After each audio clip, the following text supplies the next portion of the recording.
The Adventure of the Blue Carbuncle by Arthur Conan Doyle.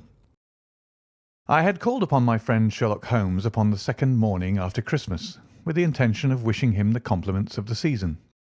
He was lounging upon the sofa in a purple dressing-gown, a pipe-rack within his reach upon the right, and a pile of crumpled morning papers, evidently newly studied, near at hand.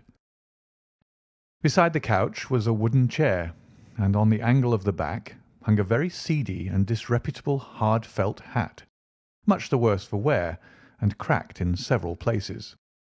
A lens and a forceps lying upon the seat of the chair suggested that the hat had been suspended in this manner for the purpose of examination. "You are engaged," said I. "Perhaps I interrupt you." "Not at all. I am glad to have a friend with whom I can discuss my results. The matter is a perfectly trivial one." He jerked his thumb in the direction of the old hat. "But there are points in connection with it which are not entirely devoid of interest and even of instruction." I seated myself in his armchair and warmed my hands before his crackling fire, for a sharp frost had set in, and the windows were thick with the ice crystals. "I suppose," I remarked, "that, homely as it looks, this thing has some deadly story linked on to it, that it is the clue which will guide you in the solution of some mystery and the punishment of some crime." "No, no, no crime," said Sherlock Holmes, laughing. "Only one of those whimsical little incidents which will happen when you have 4,000,000 human beings all jostling each other within the space of a few square miles. Amid the action and reaction of so dense a swarm of humanity, every possible combination of events may be expected to take place, and many a little problem will be presented which may be striking and bizarre without being criminal. We have already had experience of such." "So much so," I remarked, "that of the last 6 cases which I have added to my notes, 3 have been entirely free of any legal crime." "Precisely. You allude to my attempt to recover the Irene Adler papers, to the singular case of Miss Mary Sutherland, and to the adventure of the man with the twisted lip. Well, I have no doubt that this small matter will fall into the same innocent category. You know Peterson, the commissionaire?" "Yes." "It is to him that this trophy belongs." "It is his hat." "No, no. He found it. Its owner is unknown. I beg that you will look upon it, not as a battered billycock, but as an intellectual problem. And first, as to how it came here. It arrived upon Christmas morning in company with a good fat goose, which is, I have no doubt, roasting at this moment in front of Peterson's fire. The facts are these. About 4 o'clock on Christmas morning, Peterson, who, as you know, is a very honest fellow, was returning from some small jollification, and was making his way homeward down Tottenham Court Road. In front of him he saw, in the gaslight, a tallish man walking with a slight stagger and carrying a white goose slung over his shoulder. As he reached the corner of Goodge Street, a row broke out between this stranger and a little knot of roughs. One of the latter knocked off the man's hat, on which he raised his stick to defend himself, and swinging it over his head, smashed the shop window behind him. Peterson had rushed forward to protect the stranger from his assailants, but the man, shocked at having broken the window, and seeing an official-looking person in uniform rushing towards him, dropped his goose, took to his heels, and vanished amid the labyrinth of small streets which lie at the back of Tottenham Court Road. The roughs had also fled at the appearance of Peterson, so that he was left in possession of the field of battle, and also of the spoils of victory in the shape of this battered hat and a most unimpeachable Christmas goose, which surely he restored to their owner. My dear fellow, there lies the problem. It is true that "For Mrs. Henry Baker" was printed upon a small card which was tied to the bird's left leg, and it is also true that the initials H.B. are legible upon the lining of this hat. But as there are some thousands of Bakers and some hundreds of Henry Bakers in this city of ours, It is not easy to restore lost property to any one of them. What then did Peterson do? He brought round both hat and goose to me on Christmas morning, knowing that even the smallest problems are of interest to me. The goose we retained until this morning, when there were signs that, in spite of the slight frost, it would be well that it should be eaten without unnecessary delay. Its finder has carried it off, therefore, to fulfil the ultimate destiny of a goose, while I continue to retain the hat of the unknown gentleman who lost his Christmas dinner. Did he not advertise? No. Then what clue could you have as to his identity? Only as much as we can deduce. From this hat? Precisely. But you're joking. What can you gather from this old battered felt? Here is my lens. You know my methods. What can you gather yourself as to the individuality of the man who has worn this article? I took the tattered object in my hands and turned it over rather ruefully. It was a very ordinary black hat of the usual round shape, hard and much the worse for wear. The lining had been of red silk, but was a good deal discoloured. There was no maker's name, but as Holmes had remarked, the initials H.B. were scrawled upon one side. It was pierced in the brim for a hat securer, but the elastic was missing. For the rest it was cracked, exceedingly dusty, and spotted in several places, although there seemed to have been some attempt to hide the discoloured patches by smearing them with ink. "I can see nothing," said I, handing it back to my friend. "On the contrary, Watson, you can see everything. You fail, however, to reason from what you see. You are too timid in drawing your inferences. Then pray tell me what it is that you can infer from this hat." He picked it up and gazed at it in the peculiar introspective fashion which was characteristic of him. "It is perhaps less suggestive than it might have been," he remarked, "and yet there are a few inferences which are very distinct, and a few others which represent at least a strong balance of probability. That the man was highly intellectual is of course obvious upon the face of it, and also that he was fairly well-to-do within the last 3 years, although he has now fallen upon evil days. He had foresight, but has less now than formerly, pointing to a moral retrogression which, when taken with the decline of his fortunes, seems to indicate that some evil influence, probably drink, at work upon him. This may account also for the obvious fact that his wife has ceased to love him." "My dear Holmes!" "He has, however, retained some degree of self-respect," he continued, disregarding my remonstrance. "He is a man who leads a sedentary life, goes out little, is out of training entirely, is middle-aged, has grizzled hair which he has had cut within the last few days, and which he anoints with lime cream. These are the more patent facts which are to be deduced from his hat. Also, by the way, that it is extremely improbable that he has gas laid on in his house." "You're certainly joking, Holmes." "Not in the least. Is it possible that even now, when I give you these results, you are unable to see how they are attained?" "I have no doubt that I am very stupid, but I must confess that I am unable to follow you. For example, how did you deduce that this man was intellectual?" For answer, Holmes clapped the hat upon his head. It came right over the forehead and settled upon the bridge of his nose. "It is a question of cubic capacity," said he. "A man with so large a brain must have something in it." "The decline of his fortunes, then?" "This hat is 3 years old. These flat brims curled at the edge came in then. It is a hat of the very best quality. Look at the band of ribbed silk and the excellent lining. If this man could afford to buy so expensive a hat 3 years ago, and has had no hat since, then he has assuredly gone down in the world." "Well, that is clear enough, certainly. But how about the foresight and moral retrogression?" Sherlock Holmes laughed. "Here is the foresight," said he, putting his finger upon the little disc and loop of the hat securer. They are never sold upon hats. If this man ordered one, it is a sign of a certain amount of foresight, since he went out of his way to take this precaution against the wind. But since we see that he has broken the elastic and has not troubled to replace it, it is obvious that he has less foresight now than formerly, which is a distinct proof of a weakening nature.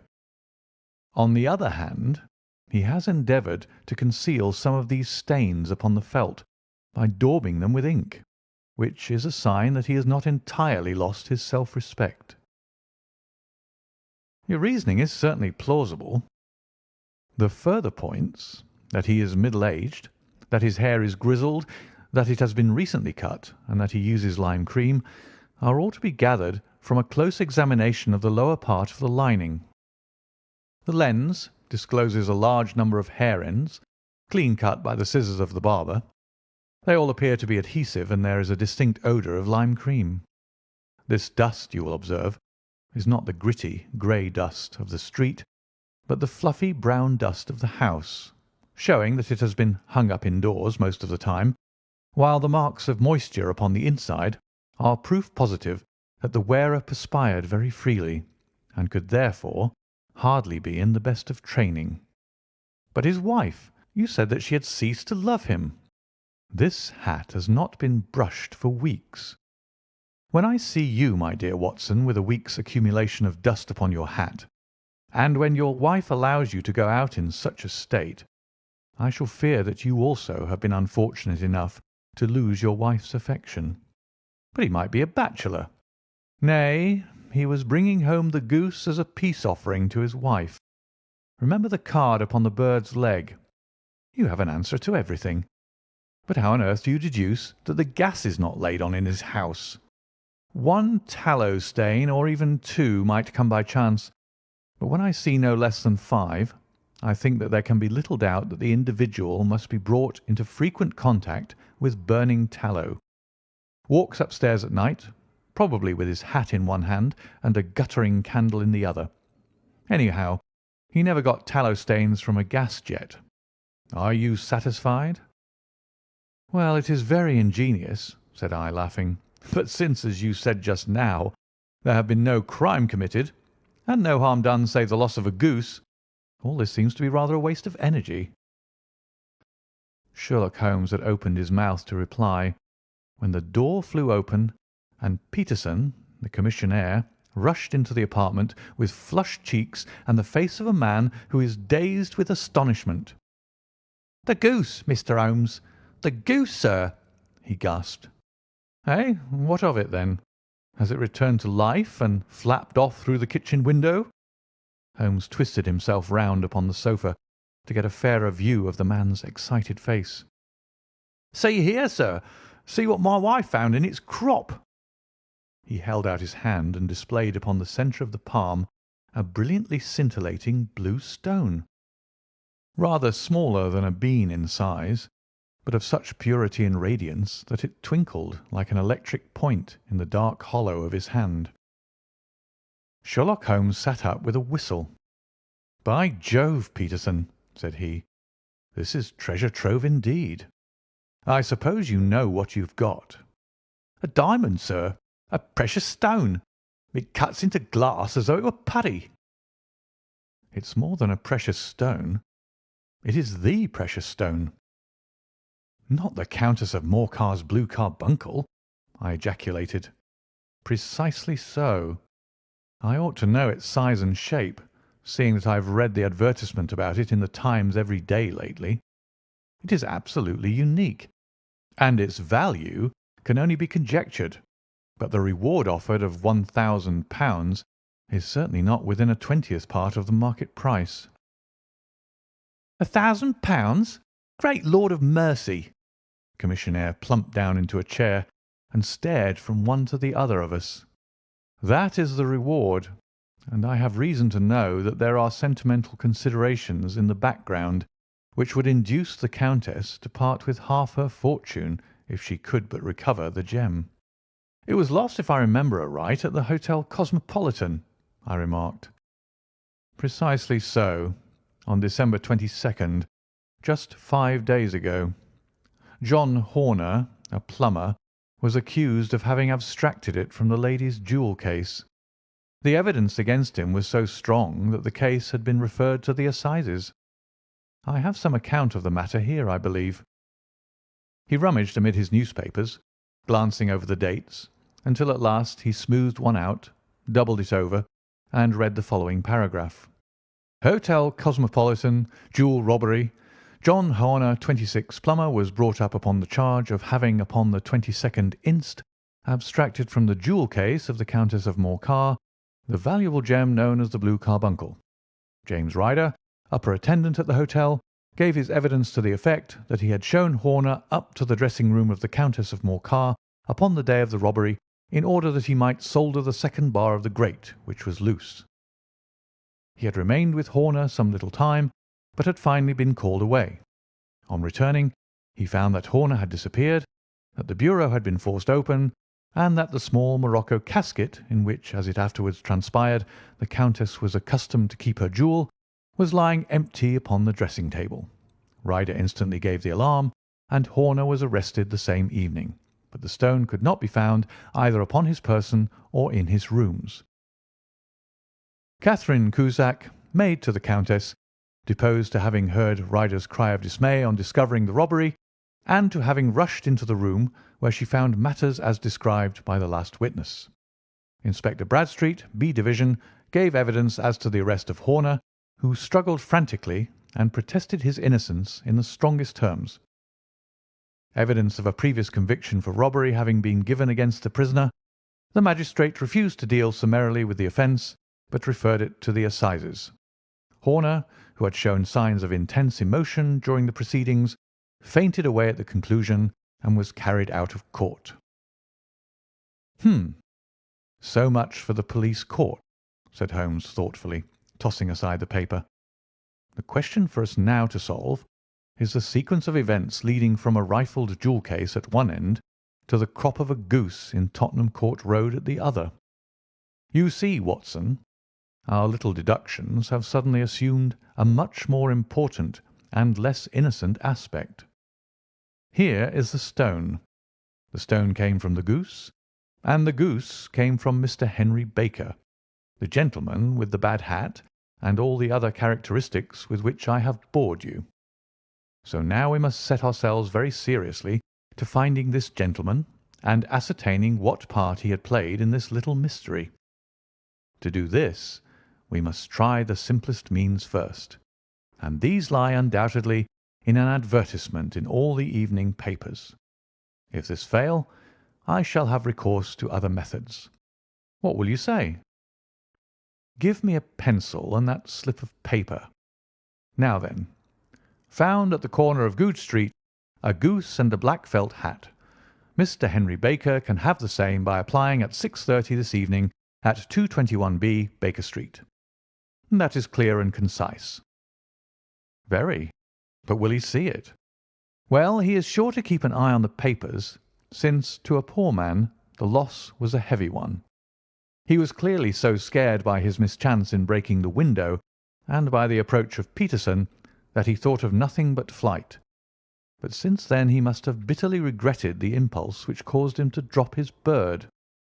Then again, the introduction of his name will cause him to see it, for everyone who knows him will direct his attention to it. Here you are, Peterson. Run down to the advertising agency and have this put in the evening papers." "In which, sir?" "Oh, in the Globe, Star, Pall Mall, St. James's, Evening News, Standard, Echo, and any others that occur to you." "Very well, sir. And this stone?" "Ah, yes. I shall keep the stone. Thank you. And I say, Peterson, just buy a goose on your way back and leave it here with me, for we must have one to give to this gentleman in place of the one which your family is now devouring." When the commissionaire had gone, Holmes took up the stone and held it against the light.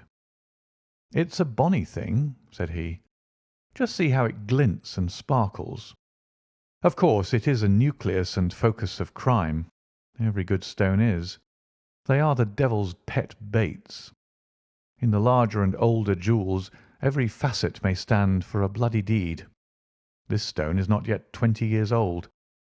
It was found in the banks of the Arnoy River in southern China, and is remarkable in having every characteristic of the carbuncle, save that it is blue in shade instead of ruby red. In spite of its youth, it has already a sinister history. There have been 2 murders, a vitriol throwing, a suicide, and several robberies brought about for the sake of this 40-grain weight of crystallized charcoal. Who would think that so pretty a toy would be a purveyor to the gallows and the prison? I'll lock it up in my strong box now, and drop a line to the Countess to say that we have it. Do you think that this man Horner is innocent? I cannot tell. Well then, do you imagine that this other one, Henry Baker, had anything to do with the matter?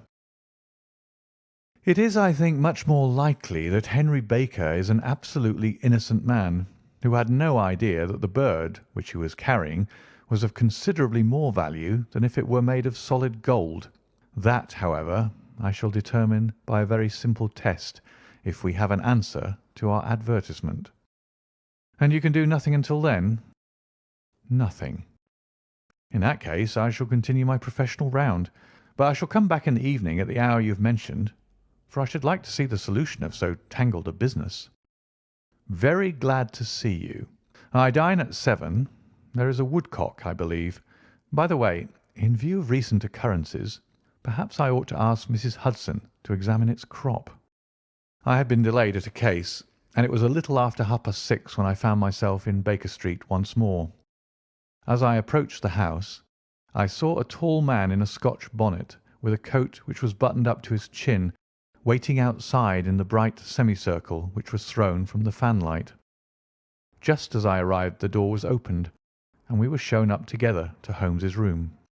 "Mr. Henry Baker, I believe," said he, rising from his armchair, and greeting his visitor with the easy air of geniality which he could so readily assume. "Pray take this chair by the fire, Mr. Baker. It is a cold night, and I observe that your circulation is more adapted for summer than for winter. Ah, Watson, you have just come at the right time.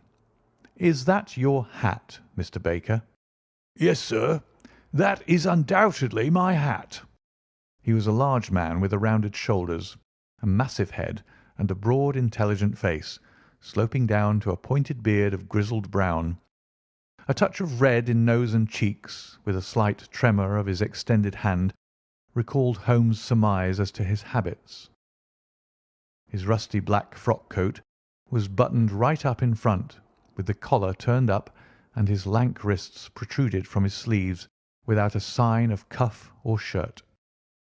He spoke in a slow, staccato fashion, choosing his words with care, and gave the impression generally of a man of learning and letters who had had ill usage at the hands of fortune. "We have retained these things for some days," said Holmes, "because we expected to see an advertisement from you giving your address. I am at a loss to know why you did not advertise." Our visitor gave a rather shamefaced laugh. "Shillings have not been so plentiful with me as they once were," he remarked. "I had no doubt that the gang of roughs who assaulted me had carried off both my hat and the bird. I did not care to spend more money in a hopeless attempt at recovering them." "Very naturally. By the way, about the bird, we were compelled to eat it." "To eat it?" Our visitor half rose from his chair in his excitement. "Yes, it would have been of no use to anyone had we not done so. But I presume that this other goose upon the sideboard, which is about the same weight and perfectly fresh, will answer your purpose equally well." "Oh, certainly, certainly," answered Mr. Baker with a sigh of relief. "Of course, we still have the feathers, legs, crop, and so on of your own bird, so if you wish—" The man burst into a hearty laugh. "They might be useful to me as relics of my adventure," said he, "but beyond that I can hardly see what use the disjecta membra of my late acquaintance are going to be to me. No, sir, I think that, with your permission, I will confine my attentions to the excellent bird which I perceive upon the sideboard." Sherlock Holmes glanced sharply across at me with a slight shrug of his shoulders. "There is your hat, then, and there your bird," said he. "By the way, would it bore you to tell me where you got the other one from? I am somewhat of a fowl fancier, and I have seldom seen a better grown goose." "Certainly, sir," said Baker, who had risen and tucked his newly gained property under his arm. "There are a few of us who frequent the Alpha Inn, near the museum. We are to be found in the museum itself during the day, you understand. This year our good host, Windigate by name, instituted a goose club, by which, on consideration of some few pence every week, we were each to receive a bird at Christmas. My pence were duly paid, and the rest is familiar to you. I am much indebted to you, sir, for a Scotch bonnet is fitted neither to my years nor my gravity." With a comical pomposity of manner, he bowed solemnly to both of us and strode off upon his way. "So much for Mr. Henry Baker," said Holmes when he had closed the door behind him. "It is quite certain that he knows nothing whatever about the matter. Are you hungry, Watson?" "Not particularly." "Then I suggest that we turn our dinner into a supper, and follow up this clue while it is still hot." "By all means." It was a bitter night, so we drew on our ulsters and wrapped cravats about our throats. Outside, the stars were shining coldly in a cloudless sky, and the breath of the passers-by blew out into smoke like so many pistol shots. Our footfalls rang out crisply and loudly as we swung through the Doctor's Quarter, Wimpole Street, Harley Street, and so through Wigmore Street into Oxford Street. In a quarter of an hour we were in Bloomsbury at the Alpha Inn, which is a small public house at the corner of one of the streets which runs down into Holborn. Holmes pushed open the door of the private bar and ordered 2 glasses of beer from the ruddy-faced, white-aproned landlord. "Your beer should be excellent if it is as good as your geese," said he. "My geese?"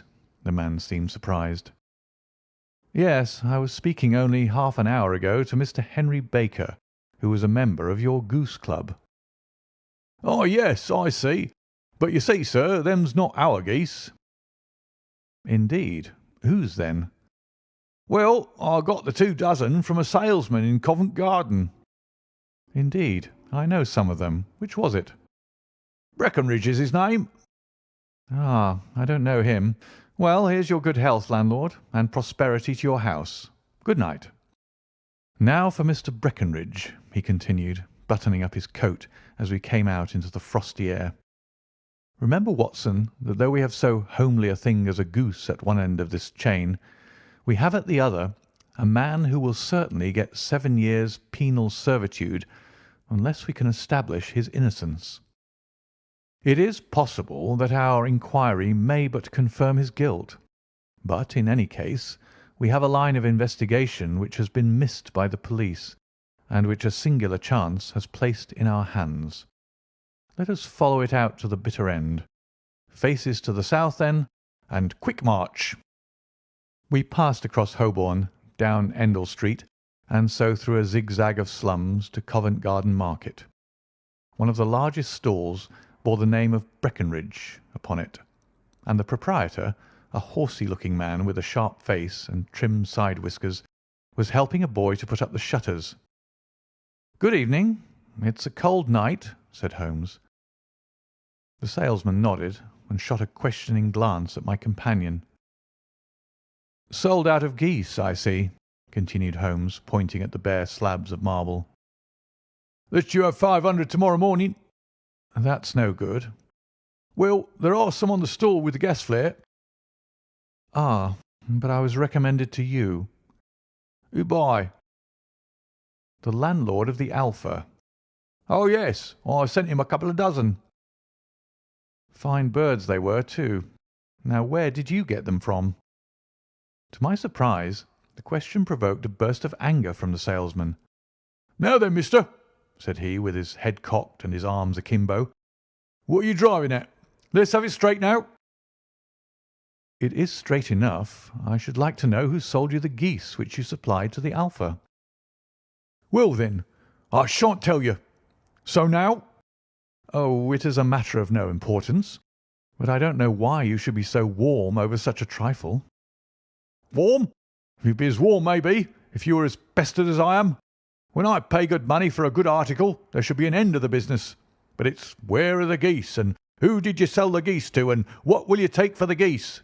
One would think that they were the only geese in the world, to hear the fuss that's made over them."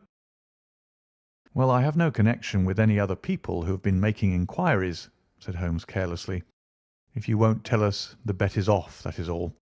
But I'm always ready to back my opinion on a matter of fowls, and I have a fiver on it that the bird I ate is country bred." "Well, then, you lost your fiver, for it's town bred," snapped the salesman. "It's nothing of the kind." "I say it is." "I don't believe it." "Do you think you know more about fowls than I, who have handled them ever since I was a nipper? I tell you, all those birds that went to the Alpha were town bred." "You'll never persuade me to believe that." "Will you bet, then?" "It's merely taking your money, for I know that I'm right. But I'll have a sovereign on with you, just to teach you not to be obstinate." The salesman chuckled grimly. "Bring me the books, Bill," said he. The small boy brought round a small thin volume and a great greasy-backed one, laying them out together beneath the hanging lamp. "Now then, Mr. Cocksure," said the salesman, "I thought that I was out of geese, but before I finish you'll find that there is still one left in my shop. You see this little book? "Well?" That's the list of the folk from whom I buy. Do you see? Well, then, here on this page are the country folk, and the numbers after their names are where their accounts are in the big ledger. Now then, you see this other page in red ink? Well, that is a list of my town suppliers. Now look at that third name. Just read it out to me." "Mrs. Oakshott, 117 Brixton Road, 249," read Holmes. "Quite so. Now turn that up in the ledger." Holmes turned to the page indicated. "Here you are. Mrs. Oakshott, 117 Brixton Road, egg and poultry supplier."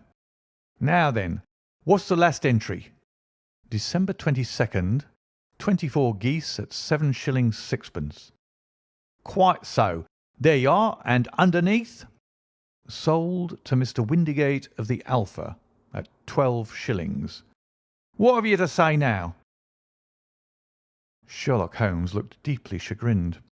He drew a sovereign from his pocket and threw it down upon the slab, turning away with the air of a man whose disgust is too deep for words. A few yards off he stopped under a lamp-post and laughed in the hearty, noiseless fashion which was peculiar to him. "When you see a man with whiskers of that cut and the pink 'un protruding out of his pocket, you can always draw him by a bet," said he. "I dare say that if I had put £100 down in front of him, that man would not have given me such complete information as was drawn from him by the idea that he was doing me on a wager. Well, Watson, we are, I fancy, nearing the end of our quest, and the only point which remains to be determined is whether we should go on to this Mrs. Oakshott to-night, or whether we should reserve it for to-morrow. It is clear from what the surly fellow said that there are others besides ourselves who are anxious about the matter, and I should—" His remarks were suddenly cut short by a loud hubbub which broke out from the stall which we had just left. Turning round, we saw a little rat-faced fellow standing in the centre of the circle of yellow light which was thrown by the swinging lamp, while Breckinridge, the salesman, framed in the door of his stall, was shaking his fists fiercely at the cringing figure. "I've had enough of you and your geese," he shouted. "I wish you were all at the devil together. If you come pestering me any more with your silly talk, I'll set the dog at you. You bring Mrs. Oakshott here and I'll answer her. But what have you to do with it? Did I buy the geese off you?" "No, but one of them was mine all the same," whined the little man. "Well, then, ask Mrs. Oakshott for it." She told me to ask you." "Well, you can ask the King of Prussia for all I care. I've had enough of it. Get out of this." He rushed fiercely forward, and the inquirer flitted away into the darkness.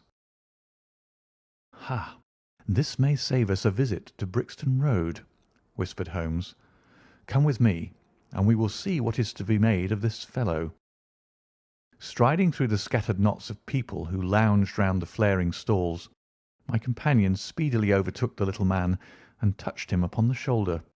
He sprang round, and I could see in the gaslight that every vestige of colour had been driven from his face. "Who are you, then? What do you want?" he asked in a quavering voice. "You will excuse me," said Holmes blandly, "but I could not help overhearing the questions which you put to the salesman just now. I think that I could be of assistance to you." "You? Who are you? How could you know anything of the matter?" "My name is Sherlock Holmes. It is my business to know what other people don't know." "But you could know nothing of this." "Excuse me, I know everything of it. You are endeavouring to trace some geese which were sold by Mrs. Oakshott of Brixton Road to a salesman named Breckinridge, by him in turn to Mr. Windigate of the Alpha, and by him to his club of which Mr. Henry Baker is a member." "Oh, sir, you are the very man whom I've longed to meet," cried the little fellow with outstretched hands and quivering fingers. "I can hardly explain to you how interested I am in this matter." Sherlock Holmes hailed a four-wheeler which was passing. "In that case we had better discuss it in a cosy room rather than in this wind-swept market-place," said he. "But pray tell me, before we go farther, who it is that I have the pleasure of assisting." The man hesitated for an instant. "My name is John Robinson," he answered with a sidelong glance. "No, no, the real name," said Holmes sweetly. "It is always awkward doing business with an alias." A flush sprang to the white cheeks of the stranger. "Well, then," said he, "my real name is James Ryder." "Precisely so. Head attendant at the Hotel Cosmopolitan. Pray step into the cab, and I shall soon be able to tell you everything which you would wish to know." The little man stood glancing from one to the other of us with half-frightened, half-hopeful eyes, as one who is not sure whether he is on the verge of a windfall or of a catastrophe. Then he stepped into the cab, and in half an hour we were back in the sitting-room at Baker Street. Nothing had been said during our drive, but the high, thin breathing of our new companion and the claspings and unclaspings of his hands spoke of the nervous tension within him. "Here we are," said Holmes cheerily as we filed into the room. "The fire looks very seasonable in this weather. You look cold, Mr. Ryder. Pray take the basket chair. I will just put on my slippers before we settle this little matter of yours. Now then, you want to know what became of those geese?" "Yes, sir." "Or rather, I fancy, of that goose. It was one bird, I imagine, in which you were interested. White with a black bar across the tail?" Ryder quivered with emotion. "Oh, sir," he cried, "can you tell me where it went to?" "It came here." "Here?" "Yes, and a most remarkable bird it proved. I don't wonder that you should take an interest in it. It laid an egg after it was dead, the bonniest, brightest little blue egg that ever was seen. I have it here in my museum." Our visitor staggered to his feet and clutched the mantelpiece with his right hand. Holmes unlocked his strong-box and held up the blue carbuncle, which shone out like a star with a cold, brilliant, many-pointed radiance. Ryder stood glaring with a drawn face, uncertain whether to claim or to disown it. "The game's up, Ryder," said Holmes quietly. "Hold up, man, or you'll be into the fire. Give him an arm back into his chair, Watson. He's not got blood enough to go in for felony with impunity. Give him a dash of brandy. So, now he looks a little more human. What a shrimp it is, to be sure." For a moment he had staggered and nearly fallen, but the brandy brought a tinge of colour into his cheeks, and he sat staring with frightened eyes at his accuser. "I have almost every link in my hands and all the proofs which I could possibly need, so there is little which you need tell me. Still, that little may as well be cleared up to make the case complete. You had heard, Ryder, of this blue stone of the Countess of Morcar's?" "It was Catherine Cusack who told me of it," said he in a crackling voice. "I see, her ladyship's waiting maid. Well, the temptation of sudden wealth so easily acquired was too much for you, as it has been for better men before you. But you were not very scrupulous in the means you used. It seems to me, Ryder, that there is the making of a very pretty villain in you. You knew that this man Horner, the plumber, had been concerned in some such matter before, and that suspicion would rest the more readily upon him. What did you do then? You made some small job in my lady's room, you and your confederate Cusack, and you managed that he should be the man sent for. Then, when he had left, you rifled the jewel case, raised the alarm, and had this unfortunate man arrested. You then—" Ryder threw himself down suddenly upon the rug and clutched at my companion's knees. "For God's sake, have mercy!" he shrieked. "Think of my father, of my mother. It would break their hearts. I never went wrong before. I never will again. I swear it. I'll swear it on a Bible. Oh, don't bring it into court. For Christ's sake, don't." "Get back in your chair," said Holmes sternly. "It is very well to cringe and crawl now, but you thought little enough of this poor Horner in the dock for a crime of which he knew nothing." "I will fly, Mr. Holmes. I will leave the country, sir. Then the charge against him will break down." "Hum! We will talk about that. And now let us hear a true account of the next act. How came the stone into the goose? And how came the goose into the open market? Tell us the truth, for there lies your only hope of safety." Ryder passed his tongue over his parched lips. "I will tell you it just as it happened, sir," said he. "When Horner had been arrested, it seemed to me that it would be best for me to get away with the stone at once, for I did not know at what moment the police might not take it into their heads to search me in my room. There was no place about the hotel where it would be safe. I went out, as if on some commission, and I made for my sister's house. She had married a man named Oakshott, and lived in Brixton Road, where she fattened fowls for the market. All the way there every man I met seemed to me to be a policeman or a detective, and for all that it was a cold night, the sweat was pouring down my face before I came to the Brixton Road. My sister asked me what was the matter, and why I was so pale, but I told her that I had been upset by the jewel robbery at the hotel. Then I went into the backyard and smoked a pipe and wondered what it would be best to do. I had a friend once called Maudsley who went to the bad and had just been serving his time in Pentonville. One day he had met me and fell into talking about the ways of thieves and how they could get rid of what they stole. I knew that he would be true to me, for I knew one or two things about him, so I made up my mind to go right on to Kilburn, where he lived, and take him into my confidence. He would show me how to turn the stone into money. But how to get to him in safety? I thought of the agonies I had gone through in coming from the hotel. I might at any moment be seized and searched, and there would be the stone in my waistcoat pocket. I was leaning against the wall at the time and looked at the geese which were waddling about round my feet, and suddenly an idea came into my head which showed me how I could beat the best detective that ever lived. My sister told me some weeks before that I might have the pick of her geese for a Christmas present, and I knew that she was always as good as her word. I would take my geese now, and in it I would carry my stone to Kilburn. There was a little shed in the yard, and behind this I drove one of the birds, a fine big one, white with a barred tail. I caught it, and prying its bill open, I thrust the stone down its throat as far as my finger could reach. The bird gave a gulp, and I felt the stone pass along its gullet and down into its crop. But the creature flapped and struggled, and out came my sister to know what was the matter. As I turned to speak to her, the brute broke loose and fluttered off among the others.